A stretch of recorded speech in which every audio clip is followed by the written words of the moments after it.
Good afternoon, and thank you for joining us today. I am Matt Levin, President and CEO of the Jewish Federation of South Palm Beach County, and I'm thrilled at the remarkable response to this series. It is vitally important that all of us have as much information as possible to engage in conversations around this complex and timely issue of the Israeli-Palestinian conflict. And I'm especially excited to welcome Ave Melamed as our guide through this historical journey. I've known Avi for many years and have learned so much through his wisdom and his knowledge. As a central Jewish organization that has supported and grown Jewish life locally and around the globe for the past 43 years, it is the Federation's proud role, along with our Jewish Community Relations Council, to bring programs such as these and to amplify voices such as Avi's to interested Federation audiences. For those of you involved with our Federation, I say thank you for staying engaged. But for those of you who are new to our Federation, our community, I say welcome. Welcome to a community who cares for the vulnerable, builds the Jewish future, and safeguards our peoplehood. I know there are many new faces on this call today.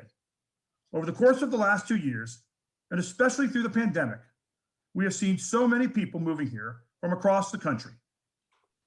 You chose an incredibly strong, vibrant, and thriving Jewish community to call your new home. But this past year has tested all of us, and our Federation adjusted, doing whatever was required to support, counsel, and help those who needed it most, because that's our job, to anticipate, to adapt, to be able to respond to the current and future needs of our community. This series is a prime example. Starting this fall, we'll be hosting a myriad of live programming to engage and welcome new and old back to our community. And there are events for newcomers, young families through PJ Library and our young adult division, robust networking opportunities through our business and professional division, meaningful connections to be made through our women's philanthropy and major gift divisions, golf tournaments, and a plethora of volunteer experiences. I look forward to seeing you live very soon. I would now like to turn this program over to my dear friend, Judy Schumann. Judy and her husband, Alan, are pillars of our community, and through their incredible generosity, established the Judy and Alan Schumann Center for Israel Engagement. This series is made possible by Judy and Alan's support. Thank you, Judy. Take it away. Thank you, Matt. It's truly our pleasure to support programs like this. We love Israel deeply, and we believe strongly in promoting informed, nuanced discussion on this most complex and challenging issue. Before we start the program, there are a few housekeeping notes. Your microphone will be muted throughout the program.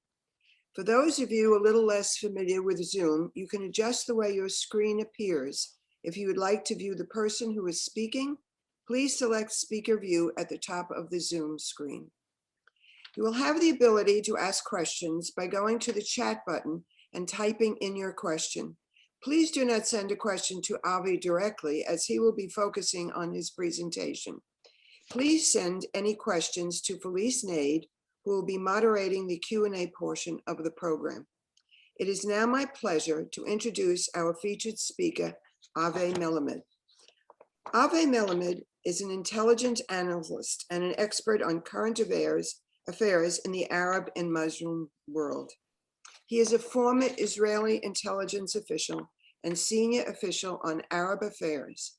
He is the founder and CEO of Inside the Middle East Intelligence Perspectives, an empowering educational program providing an apolitical, nonpartisan education about the contemporary Middle East. Avi provides intelligence analysis, briefings, and geopolitical tours to diplomats, Israeli and foreign policymakers, global media outlets, and a wide variety of international businesses, organizations, and private clients. An Israeli Jew, Avi is fluent in Arabic, English, and Hebrew, with a unique understanding of Arab culture and society.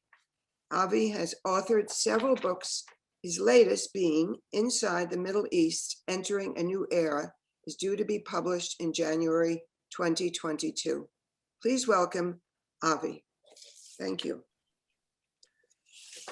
Ladies and gentlemen, shalom from Israel. Judy, thank you for the very kind introduction. Matt, thank you once again for the pleasure. And I want to thank you all for really giving me this wonderful stage and opportunity, hopefully to add knowledge and understanding. I hope that we are now about to embark an interesting educational program that I believe and hope it will be meaningful for you, where we are going to deal and talk about issues that has to do with the whole story of the Israeli-Palestinian conflict. But as I said always, I want to do that in a perspective that comes from another and less covered, sort of speaking, I would say, perspective of the story of this conflict. And what we would like to do together in our time together during this program is actually to explore the story of the Israeli-Palestinian conflict, but from a different perspective, from a regional view. In other words, what we would like to do in this program is to understand together how the events and developments in the contemporary Middle East impact the trajectory of the Israeli-Palestinian conflict. Before I will start in the presentation, I would like to make two important notes. One is a general note. Obviously, this is a very charged issue that has a lot of ins and outs. I'm aware of the fact that people have different perspectives and I respect them all. My job here is not to try and to convey any kind of political message. I'm really trying here to expand the knowledge and understand better what makes this whole story ticks. And I hope that everything that I will be saying will be taken in this spirit. I'm neither an Israeli spokesperson nor a Palestinian one. The second note that I would like to make is a methodological one. In front of you, you could see this axis, different axes, 4 different axes, and basically they are going to be with us all along this course, all along this program, as we will explore different aspects of the issue, and we will move along lines of these timelines or scales. And if you can see, there are actually 4 different scales. I'm starting in the lower one, the green one, and you could see to the left-hand side, it says regional events. Above that, you could see a red one that says Palestinian nationalism. Above that, you could see Zionist movement milestones. And on top of that, you could see a timeline that says trajectory of the conflict. And actually what we will be doing during the course is we will be navigating between these 4 different time scales, and we will explore together the interaction between these 4 time scales. How the event in the Middle East impacted Palestinian nationalism. How is that impacting the Zionist movement, and later on, of course, the state of Israel, and how in the end of the day, all these things together combined are impacting the trajectory of the Israeli-Palestinian conflict. So with your permission, I would like now to start with some kind of like a general framing, and we are starting with a time, a milestone towards the end of the 19th century, and that is the decline of the Turkish Ottoman Empire and the rise of Arab nationalism and the rise of Jewish nationalism. Let me start saying some few words about the Turkish Ottoman Empire. This is a major frame, an empire, a Muslim one that ruled the Middle East for centuries, as you could see, from 1299 to 1922. We are talking about a couple of centuries. This is to a large extent an empire that its major essence is fact that it is mostly populated by Muslims. Many of them are Arabs in their ethnicity, but not only Arabs. We got Kurds, we got Druze, and we got others. And this is the general frame of all the people who live within this empire for centuries. In other words, the people that lived within the frame of the Turkish Ottoman Empire were basically subjects of the Ottoman Empire. In the Ottoman Empire, there were many regions, and I would like to focus particularly in the context of our discussion in a region that you could see in front of you that is known in Arabic by the name of Asham. You could see the translation, the North. This is actually a name that was given to that region by the people who were from the south, from the Arab Peninsula, which is Saudi Arabia of our times, as they were looking up to the north, and they basically generally called this whole region by the name of Asham. Asham was a large geographical region, part of the Turkish Ottoman Empire. In our terms today, this geographical region known as Asham would include Syria, Lebanon, Jordan, Israel, the Palestinian territories, the Gaza Strip, and some would even add to that the Sinai Peninsula that you could see at the bottom left side of this map. That was the area known by the name of Asham. And Asham had different sub-regions, again, geographically, during the times of the Turkish Ottoman Empire. It has a place called Mount Lebanon. It has an area called Transjordan. There was another area that used to be known by the name of Palestine.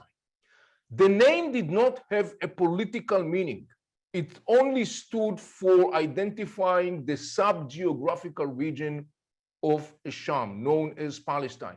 So the people who lived in the sub-region called Palestine, whether they were Jews, like my grandfather, or Muslims, or Christians, all those people actually defined themselves as Palestinians. My grandfather would define himself as a Palestinian Jew. His neighbor, the Muslim, would define himself as a Palestinian Muslim. The term Palestinian was not associated with political meaning. It only stood for geographical perspective.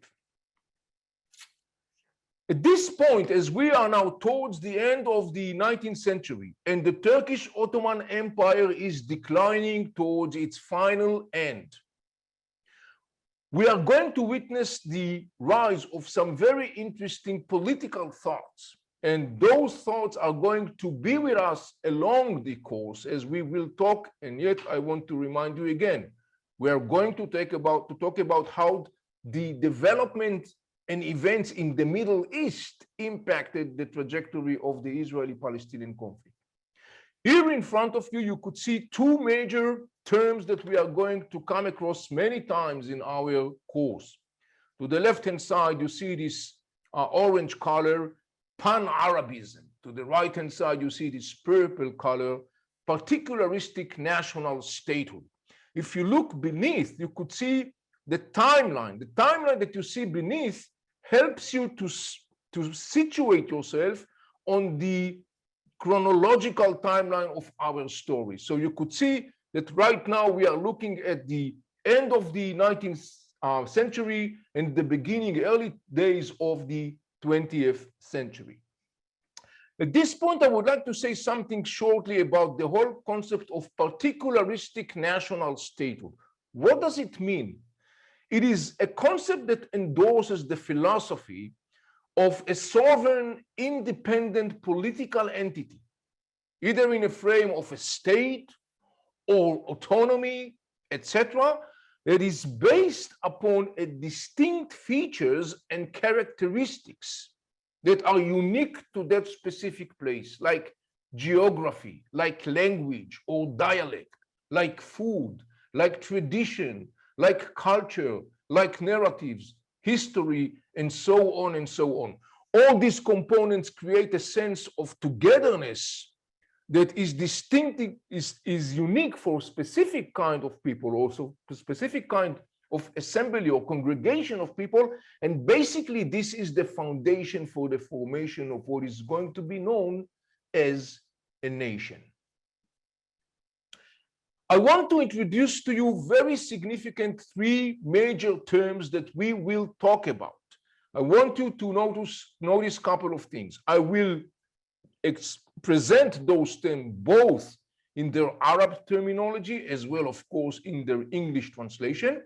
I want you to notice the colors because they will be with us all along our program. You could see in front of you, once again, the bottom line, you could see the timeline, which keeps us all in the timeline, so we know where we are situated on the chronological timeline. And the three colors that you see in front of you, starting from the left, you see this orange color, and it says Qaum, which is a word in Arabic, which means Pan-Arabism. Obviously, shortly we will explain the term. In the center, you see the purple color that says Wataniya, again, a term in Arabic, which means, roughly speaking, a homeland, and it stands for particularistic national statehood. And to the right-hand side, you see the green color that stands for the concepts of caliphate, Islamists.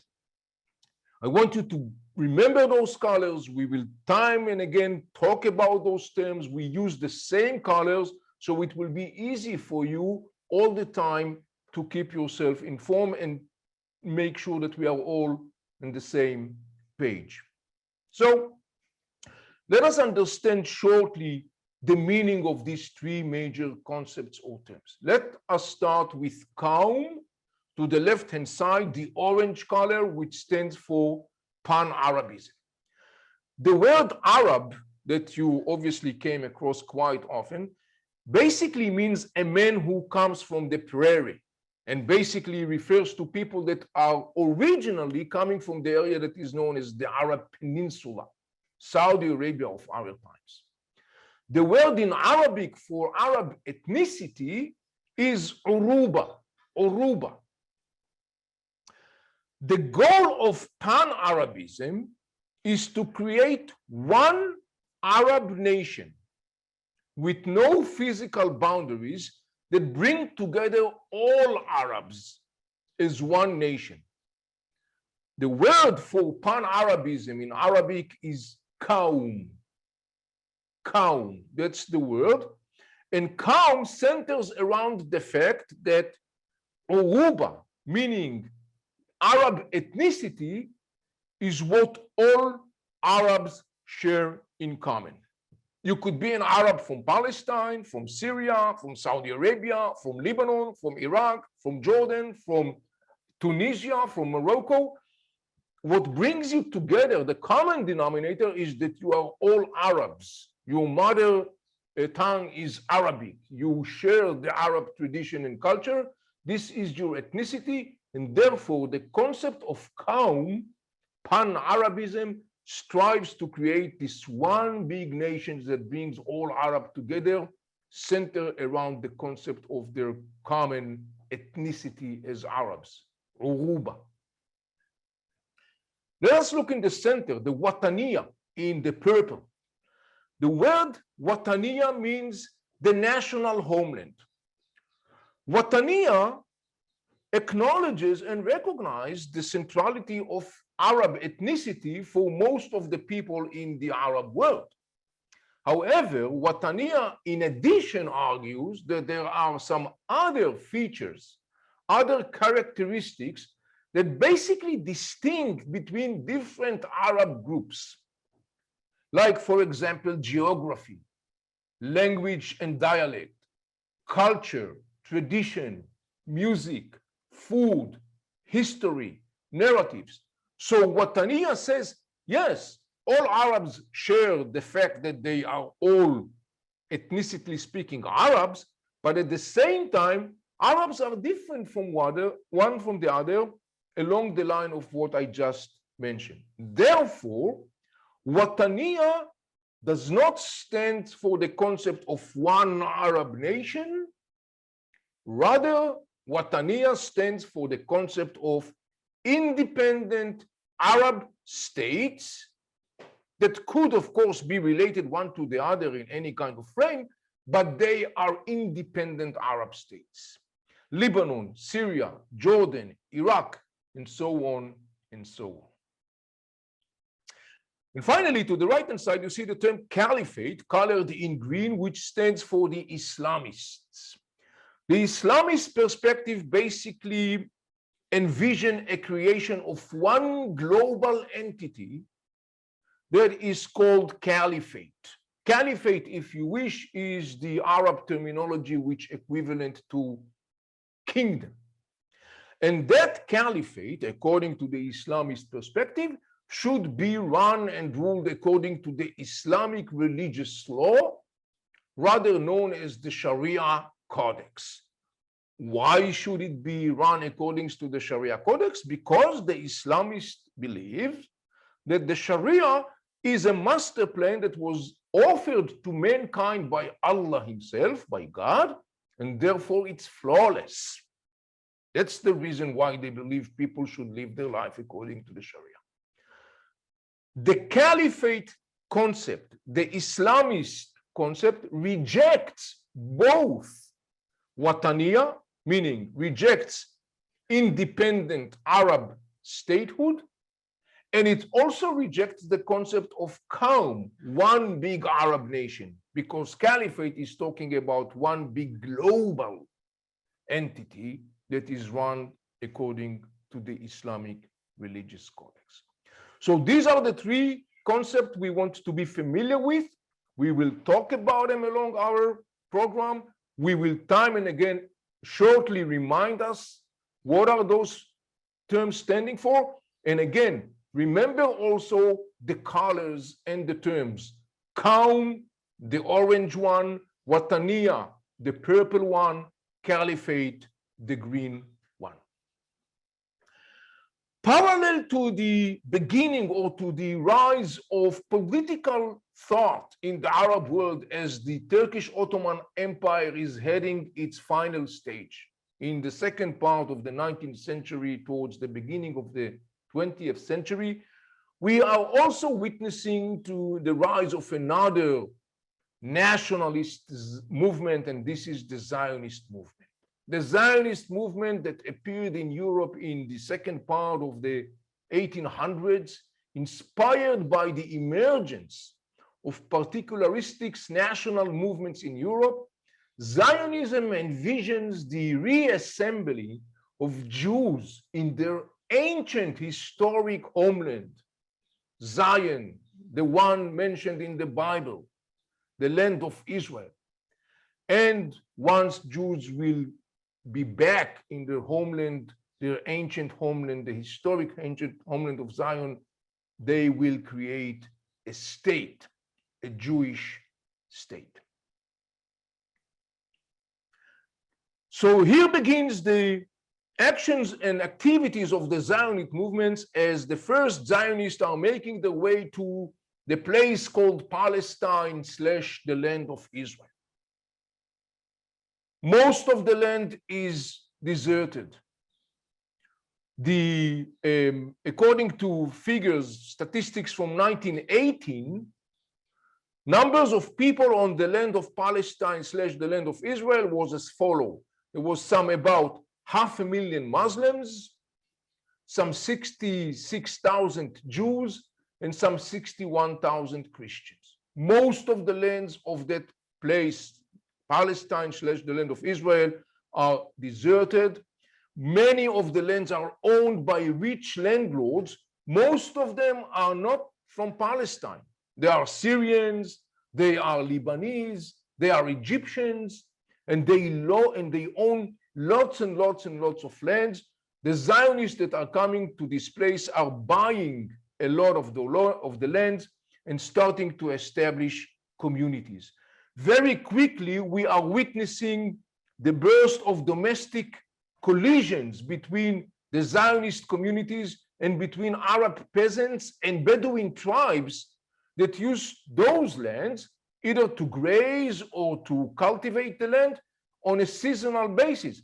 But now when the Zionists bought those lands from the landlords, all of a sudden you got a situation where you have a growing friction between the peasants, the Arab peasants, the Bedouin tribes who used for centuries to use those lands and resources and water. And now all of a sudden they see there are communities on that land, but those communities were built following the buying of the land by the Zionists. So we are witnessing a domestic frictions between the groups. We are moving now towards the second decade of the 20th century, and a very significant milestone in the history of the Zionist movement. This is the Balfour Declaration.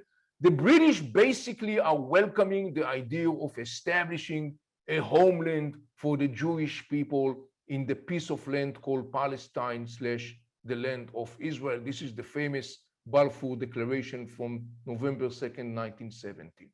Here you see the statistics that I mentioned before about the reality on the ground, the populations. You could look at it for a second just to absorb the numbers and to see them in front of you. So let us stop for a minute right here. Remember that I was talking in the beginning about these 4 time scales. Let us look now at the time scales for that specific period of time, 1880 to 1910. Let us very shortly explore what's going on the different time scales. And let us start with the bottom one, which is the regional events. You could see there are 2 colors. One is the purple, which represent Wataniya, particularistic national statehood. Remember, we talked about it. You could see also that on the right-hand side of the screen.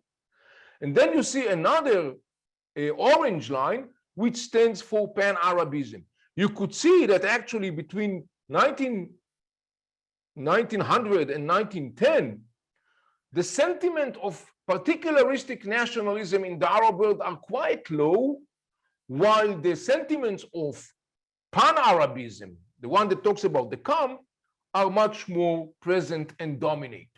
Now, I want you to move up to the red line, which represents the Palestinian timeline. And I want you to notice that on the one hand, you can't see present of the particularistic national statehood. You don't see a purple line, but you could see a very small orange line, which basically indicates that the general presence of idea of Pan-Arabism in the region also percolates to the Palestinian cultural political discussion. If you move up to the Zionist line, the blue one, you could see a date, 1909, and it says Hashomer. Hashomer is a defense organization, the first defense organization, which later on, many years afterwards, is actually going to become the Israeli Defense Forces, Tzahal, IDF.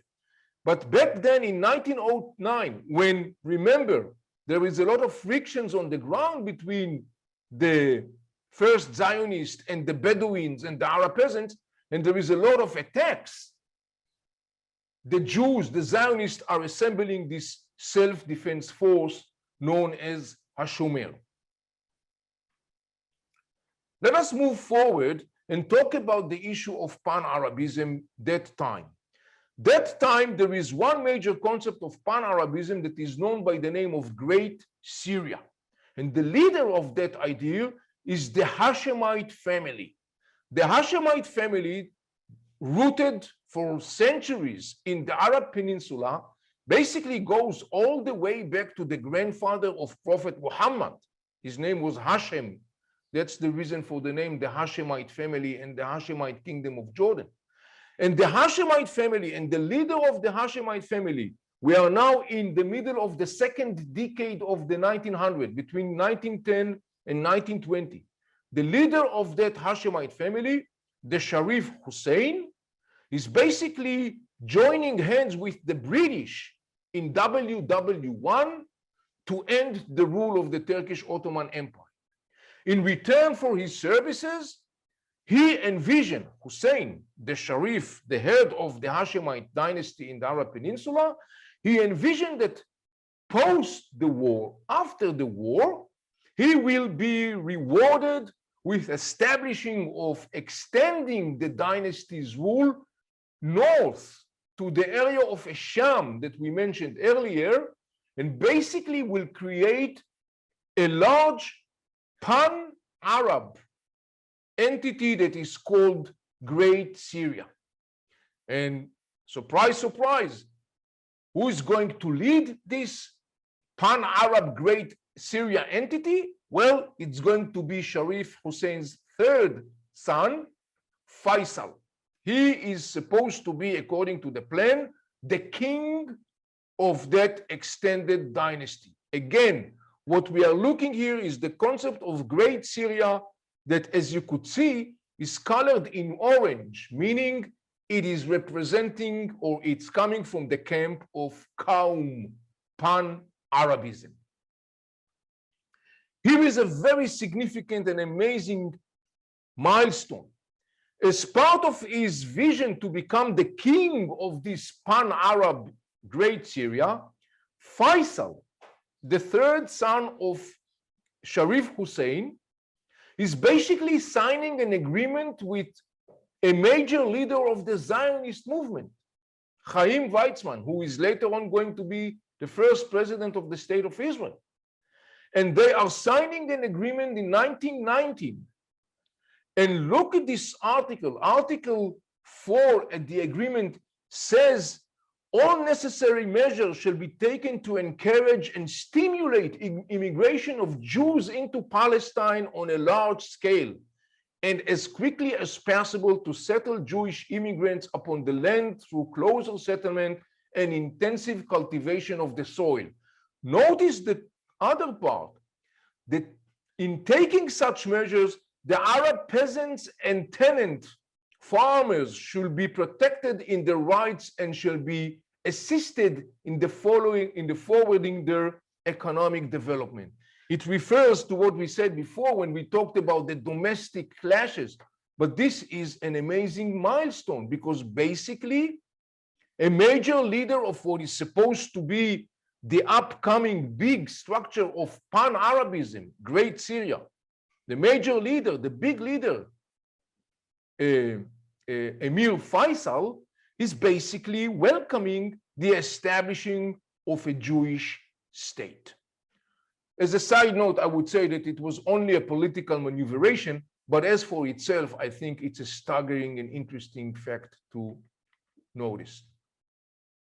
So how all of these things are impacting the Palestinian national identity? Let us now turn and focus on the Palestinian national identity. Well, we are now towards the end of the second decade of the 1900s. It's around 1919. The Palestinians are very much disturbed with the growing Zionist presence, looking for ways to block what the Palestinians, the Arab Palestinians, are viewing as a growing threat, meaning the Zionism movement. They are now trying to put everything, all the eggs, sort of speaking, in the basket that is called Pan-Arabism, which leads to the fact that the Palestinian politicians that time are basically siding with Faisal and with the idea of Great Syria, and they are demanding that Palestine will be part of Great Syria, and it will be known by the name of South Syria, and it will be governed by Faisal. In other words, the Palestinian politics that time in 1919 envisioned the future of the Palestinian Arabs as a subject of a large pan-Arab frame called Great Syria that is going to be ruled by a king. It's going to be a short term, but this is the major characteristic of Palestinian nationalism that time. Another major characteristic, as I mentioned before, growing and rejection of Zionism, growing concern with the whole issue of Zionism.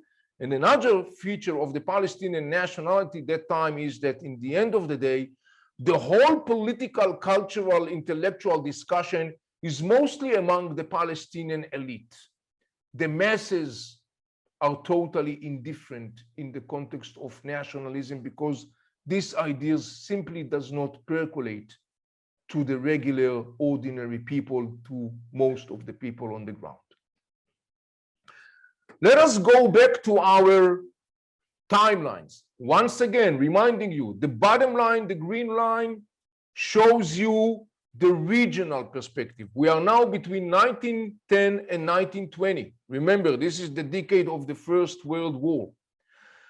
As you look at the regional timeline, you could see, again, particularistic nationalism is very low, the purple color, but notice the orange color, the Pan-Arabism. This is the big name that time, okay? And again, you could see the reflection of that on the Palestinian timeline, on the red timeline. It percolates, it reflected in the Palestinian political and intellectual discussion. Look at the Zionist. We have these two milestones, the Balfour Declaration, 1917, and the Weizmann-Faisal Agreement, and look at the trajectory of the conflict. What we see is escalation of hostilities on the ground between Zionists and Arab in Palestine / the land of Palestine, the land of Israel. But this escalation is mostly fueled, notice that, by pan-Arab sentiments. Many people mistakenly are thinking that it was fueled between 1915 to 1920, that it was fueled by Islamist sentiment. Not necessarily. It was mostly fueled by a sense of the Palestinians' desire to be part of Great Syria, the concept of Pan-Arabism.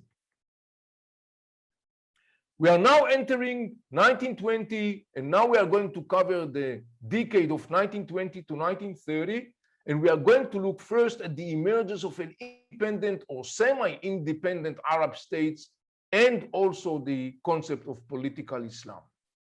A major milestone, April 1920, the San Remo Conference. The conquering powers post the wars are basically portraying the map of what is supposed to be the Jewish homeland. Notice the map, the broken line that you see right here. You could follow my cursor right here. Basically portray what is supposed to be the Jewish homeland according to the Balfour Declaration. You could see that it goes further east of the Jordan River. It actually almost reached Amman, which is today the capital of Jordan.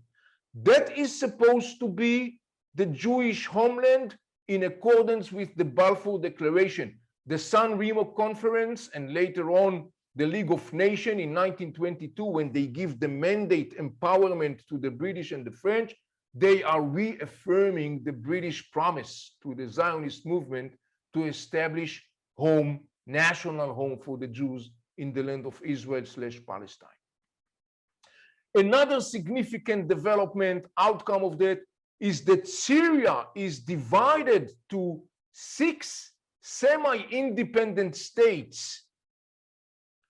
They are going to actually live for a very short period of time, with the exception of one state, which is called Lebanon right here.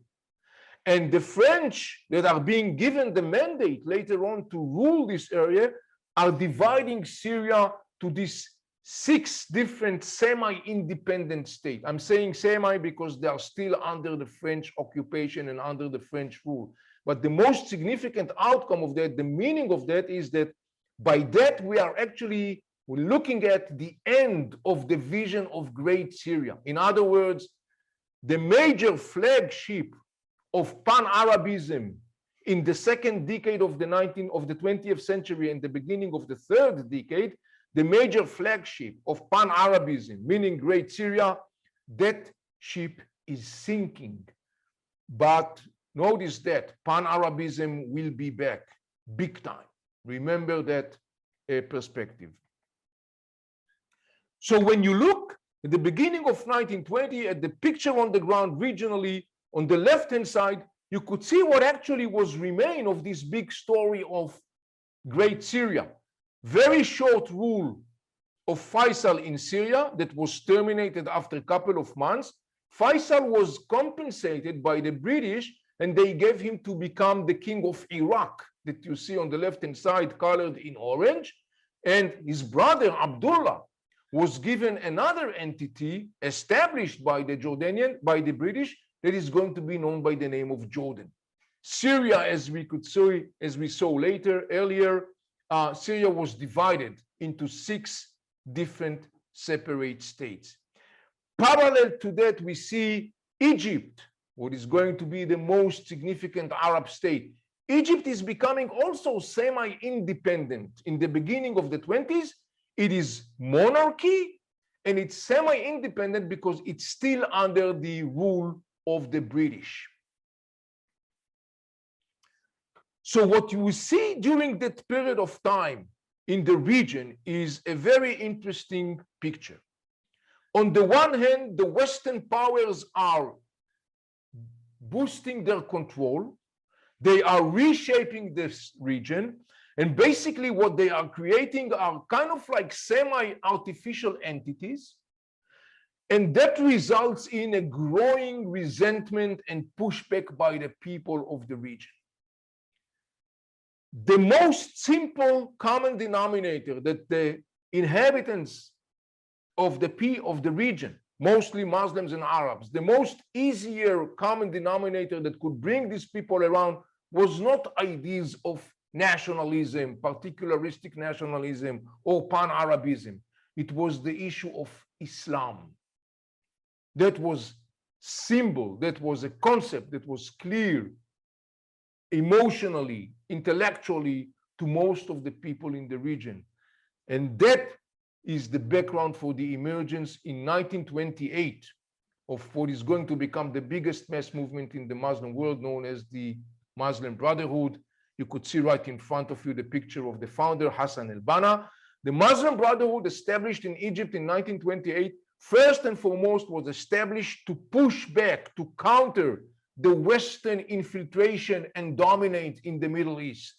The Muslim Brotherhood said, Islam should be our way. It's our values. It's our culture. It's our moral spine. We have to defend it. We have to push back the infiltration of the Western powers. And the Muslim Brotherhood very quickly is going to become a very significant player in the shaping of the Middle East and also in the shaping of the trajectory of the Israeli-Palestinian conflict. This is the time where we witness the emergence of what we called political Islam. So if we now turn back and look at the Palestinian national identity during this decade, given to the whole development that I was describing between 1920 and 1930, the Palestinians are abandoning or departing the concept of Palestine is South Syria very quickly. It's going to cause a very significant crisis for the Palestinian national movement. Later on, it's going to be compensated with the boosting of the Islamist component towards the end of the 1920s within the Palestinian national sentiment in this very early phase. Still, the concept of national Palestinian identity does not appeal to the masses. They don't buy it. It does not percolate. They cannot identify with it, neither emotionally nor intellectually. And basically, in the 20s, what we see is a stagnation of the Palestinian nationalism. This is the time when a major Palestinian leader, Hajj Muhammad Amin al-Husseini, is going to emerge, taking the position of leadership, and he centers his leadership around the most common, easy hang fruit, sort of speaking, low-hanging fruit, and this is the Islamist one. And he comes with the concept that actually says the Zionists are threatening our Islamic symbols, and particularly he talks about this very famous symbol that you see in front of you, the Dome of the Rock in the old city of Jerusalem. And around this slogan, he is able to create a sense of coming together of the masses because they can identify with this very simple and simplistic argument that Hajj Muhammad Amin al-Husseini is time and again percolating and echoing. So when we look again at the whole picture of the timelines, once again, now we look at the whole picture from 1910 to 1920. Time again, look at the bottom line. You see the green one, which talks about the regional events. We are now in the time in the 20s and 30s where the mandate system is at place. The Turkish Ottoman Empire comes to an end. And you could see the colors. You could see the orange color that basically still stands for the concept of Pan-Arabism. You could see that the purple color that stands for particularistic nationalism is a little bit growing. There is a growing sense, yet very gradually, of the sentiment of particularistic nationalism. Notice towards the end of this period, the growth in the Islamist component, of course, with the emergence of the Muslim Brotherhood, as mentioned before. Notice how it interacts with the Palestinian timeline, the red one. You could see that in the beginning of the 1920s, when the whole story of Great Syria is kaput and done and over with, you could see how Pan-Arabism is declining within the Palestinian politics. But on the other hand, as Zionist presence on the ground presents to the Palestinian, in their perspective, a growing threat, you could see there is some sort of a growth. Look at the purple colors in the Palestinian time frame. You could see how it starts to very slowly emerge. Yet we cannot speak at this time yet about very clear Palestinian nationalistic, particularistic sentiment. And of course, towards the end of the 20s, you could see very clearly how the Islamist component is very present in the Palestinian national identity, sort of speaking, and it's reflecting what's happening in the region. Look at the Zionist timeline. You could see the massacres of 1920, 1921. The massacres that Palestinians did against Jewish communities during that time were fueled mostly by the disappointment of the story of Pan-Arabism, the failure of Great Syria. They were less fueled by an Islamist sentiment. On the other hand, the massacres in 1929 were clearly fueled by the Islamist sentiments, because that time Palestinians says our holy sites are under attack of the Zionists. So you could see how over the decade the shift from Pan-Arabism to Islamism was basically reflected on the ground in the context of the trajectory of the conflict. So in the decade between 1920 and 1930, look at the upper level, the trajectory of the conflict. We see an escalation of the hostilities, and the hostilities are now fueled by either Pan-Arabism or Islamist sentiments. And this final presentation gives us this whole picture as we look from 1880 to the left-hand side all the way to 1930. And you could now follow and see, jumping from one line to another, how the development, the colors, notice the colors of how, relatively speaking, nationalist, particularist nationalism, Wataniya, is still very low. It's not so developed. On the other hand, you could notice that during that period of time, the most dominant things are either Pan-Arabism, the story of Great Syria, or towards the end of the 1920s, the emerge of political Islam in the shape of Muslim Brotherhood. And finally, as a concluding observation regarding that period of time, I would say the following. The concept of Qawm, Pan-Arabism, the concept of Wataniya, particularistic national identity, was mostly common among the elite, political, intellectual, business, and others. It was not part of the mass. The people, largely speaking, were kind of like alienated to this concept. They were easily associating with issues like Islam, for example, but not issues of nationalism, which was totally sort of vague concept for them. We saw how the idea of Pan-Arabism in the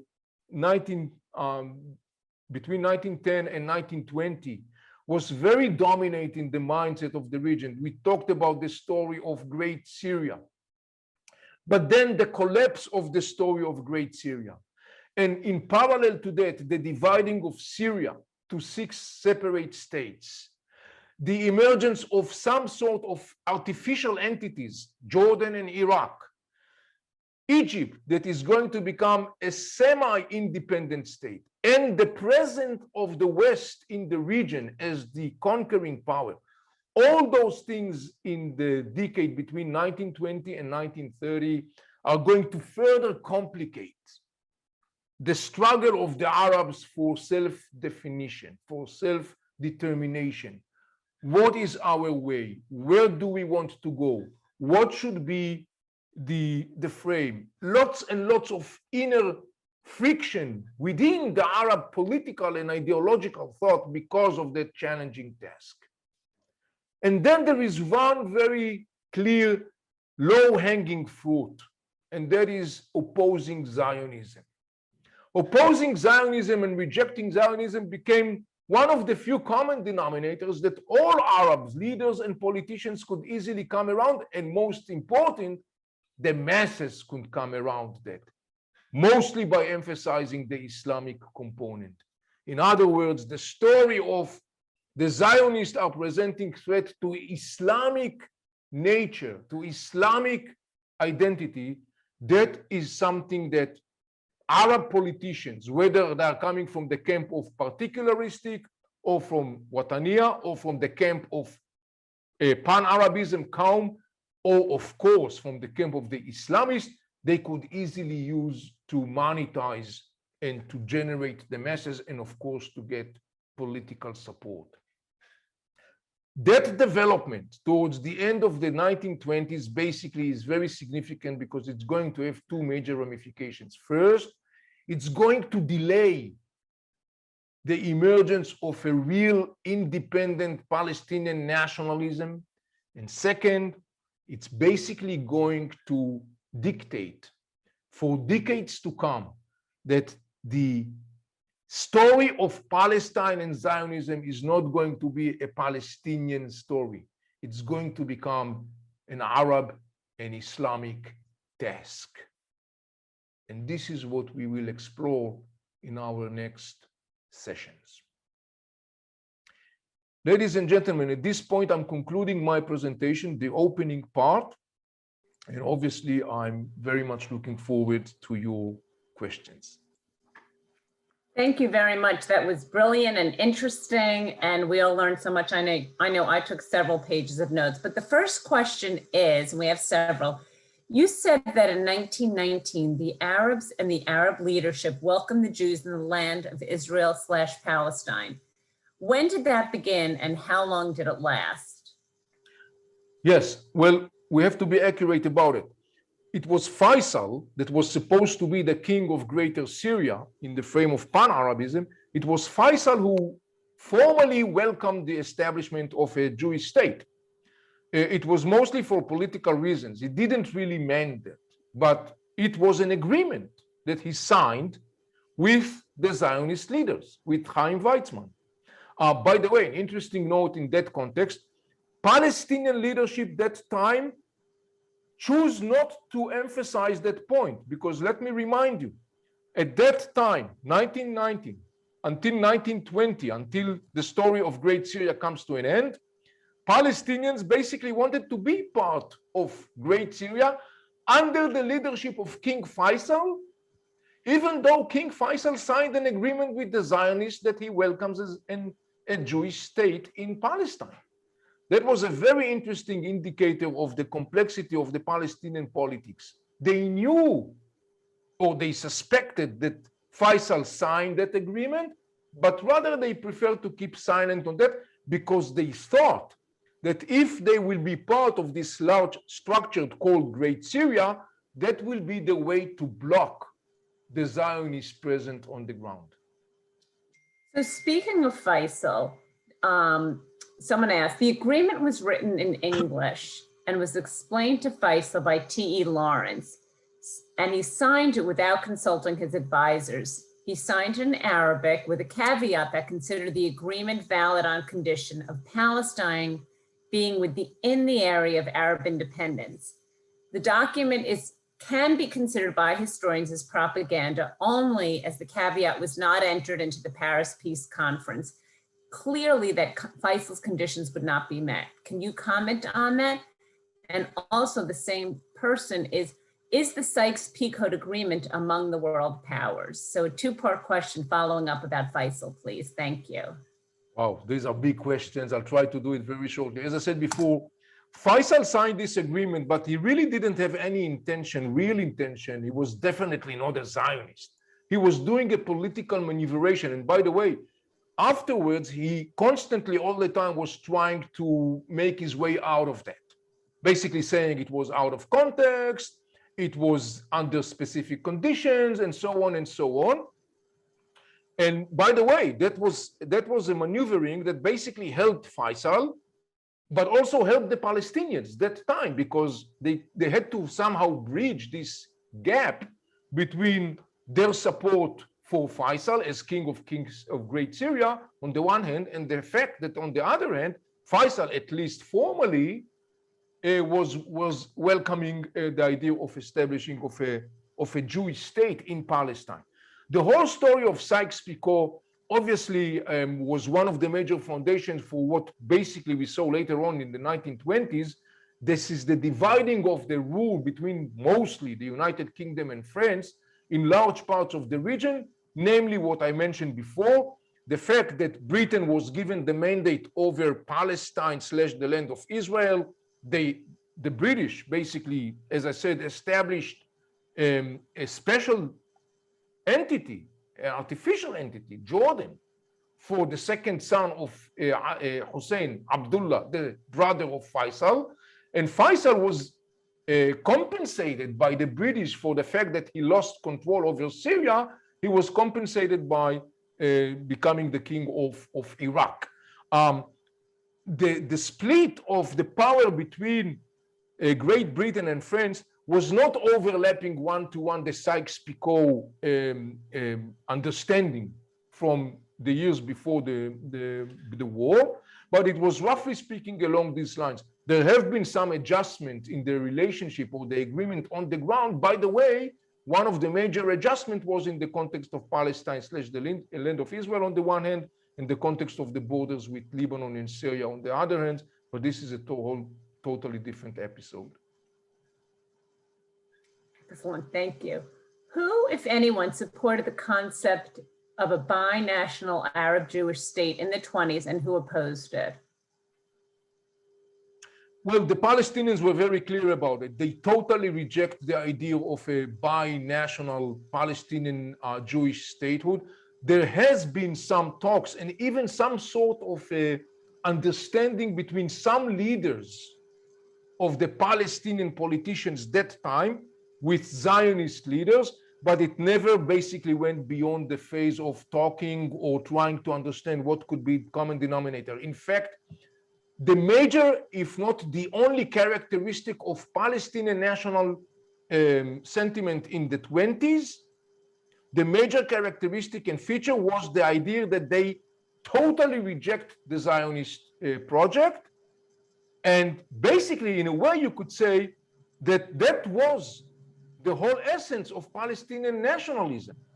As a fact, when Zionist project was facing a crisis in the mid of the 1920s, what happened was that the Palestinian politics and the Palestinian national movement went into a deep sleep.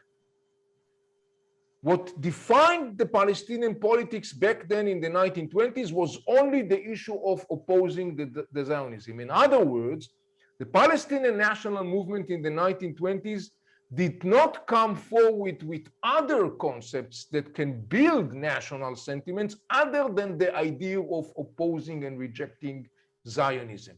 And there is an interesting aspect of that, because as we saw earlier, the major reasons that Palestinians were kind of like willing to be part of Great Syria is because they thought that in the part of Great Syria, they could stop the Zionist project.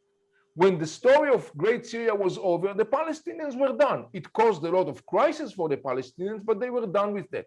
Later on, when the Turkish Ottoman Empire came to an end, but a new entity was established under the leadership of Kemal Atatürk in Turkey, there was a period of time in the 20s where the Palestinians basically said, oh, our salvation is in Turkey. So an interesting episode was that once the story of Great Syria was done and over with, the Palestinians thought for a specific period of time that maybe they will find salvation with joining again with Turkey. That story also came very quickly to an end. In other words, in the 1920s, we cannot yet talk about clear, distincting Palestinian national sentiment. we can talk about it in the sense that its only characteristic or feature was the idea of opposing Zionism, totally rejecting the idea of the Zionism and the story, of course, of establishing a homeland for the Jewish people in this piece of land. Speaking about divisions, can you discuss in those early years what role, if any, was played by the division of Sunni and Shiite Muslims? Well, relatively speaking, I would say it was less emphasized than in comparison to our times. By the way, this is a major issue that we'll talk about when we'll get to that on the chronological timeline, and we'll see the enormous significant impact of that story on the trajectory of the conflict. But back then, relatively speaking, in the pre-WW1 and post-WW1 and post-Turkish Ottoman times, the story of Sunnis and Shiites was relatively not so central in the shaping and defining or structuring the region. And one last question before we have to let everyone go. Throughout the history, were there different languages spoken or the same language of all the people? And if they were different, how did they communicate? Well, there has been many dialects and languages. Arabic was very dominant one, of course, but there has been very different dialects. For example, the Palestinian dialect is known also as South Syrian. Now we understand, we are familiar with this concept, but it's very much different from the dialect of Egypt or the dialect of the peninsula, which is more Bedouin dialect. There has been other languages spoken. Kurdish. Kurds are significant population in the region. They speak Kurdish, Turkish, Persian, Aramaic for Christian groups and others. So there has been different languages, but Arabic was quite common across the board, sort of speaking. Hebrew, my grandfather that lived in the old city of Jerusalem. He was a rabbi in a Sephardic synagogue in the old city of Jerusalem in the 1800s. He was obviously spoke Hebrew, but he was also fluent in Arabic because that was the everyday language and people were very much familiar with. Well, I want to thank you so much, Avi, for being with here this morning, this afternoon, this evening for you. And we're looking forward to our next series. The next one is exactly a week from today on the same time, same Israeli time, same Israeli channel. And the sessions are being recorded, so you can have a review session. It will be posted. We'll send the information to you. And thank you, everyone, for joining us. And we look forward to seeing you again and to staying involved in our community. Thank you very much. Stay healthy and well. Shalom from Israel. Take care.